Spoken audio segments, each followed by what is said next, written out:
Hi friends, welcome back to my channel. మీలో ఎవరైనా water heater shock problems face చేసినా లేక ఫ్యూచర్లో ఈ ప్రాబ్లం వచ్చినా మీరు ఇలా ట్రై చేయండి.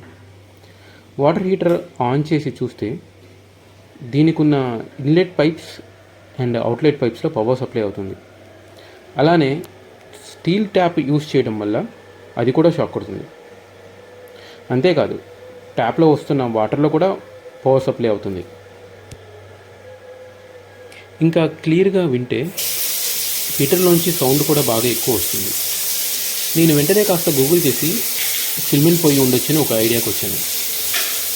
సర్వీస్ సెంటర్కి కాల్ చేసి అపాయింట్మెంట్ బుక్ చేశాను. నెక్స్ట్ డే సర్వీస్ మ్యాన్ హీటర్ని తీసి ఫిల్మెంట్ రీప్లేస్ చేస్తున్నారు. ఆ ప్రాసెస్ అంతా చూశాక నెక్స్ట్ టైం నాకు కనుక ఫిల్మెంట్ లోకల్ మార్కెట్లో దొరికితే నేనే రీప్లేస్ చేయొచ్చు అనుకుంటా. అన్నీ నట్స్ అండ్ బోల్ట్స్ రీప్లేస్మెంట్. లోపల స్టీల్ కేసింగ్కి థర్మల్ కేసింగ్ ఉంది. ఐ థింక్ అది బెటర్ ప్రొటెక్షన్ ఇస్తుంది.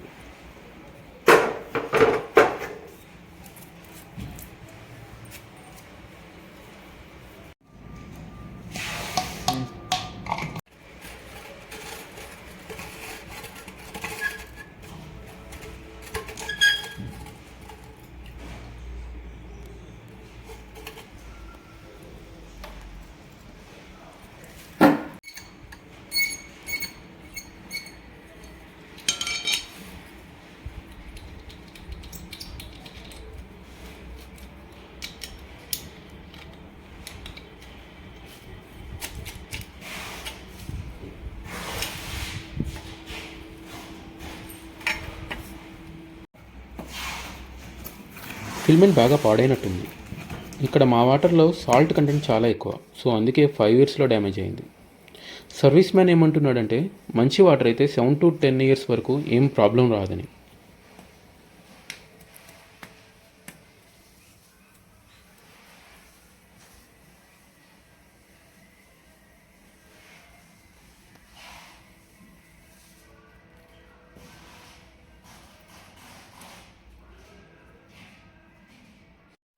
ఇప్పుడు కనిపిస్తున్న రాడ్ పేరు మ్యాగ్నీషియం యానోడ్ రాడ్, లేకపోతే సింపుల్గా యానోడ్ రాడ్ అని అంటారు.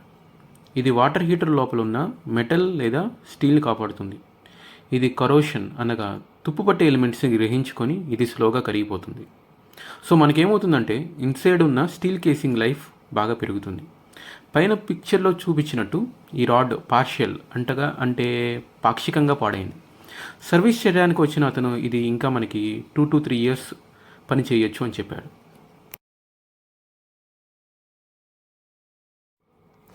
ఇది సర్వీస్ మ్యాన్ తీసుకొచ్చిన కొత్త ఫిల్మెంట్. దీని కాస్ట్ వచ్చేసి around 800 rupees, including service cost 1200 plus 18% GST.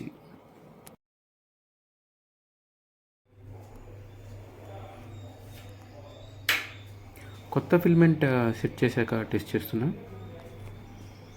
Power supply అనేది ఇప్పుడు ఇన్లెట్ అండ్ అవుట్లెట్ పైప్స్కి పాస్ అవ్వట్లేదు.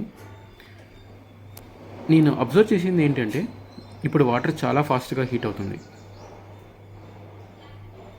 పాడైన ఫిల్మెంట్ లేదా వాటర్ హీటింగ్ టైం బాగా పెరిగినట్టయితే మనం లోపల ఉన్న ఫిల్మెంట్ని మార్చుకోవడం చాలా మంచిది. దీనివల్ల కరెంట్ షాక్ మాత్రమే కాదు, పవర్ బిల్ నుంచి వచ్చే షాక్ను కూడా తప్పించుకోవచ్చు అని అర్థమైంది. Thanks for watching. We'll see you again.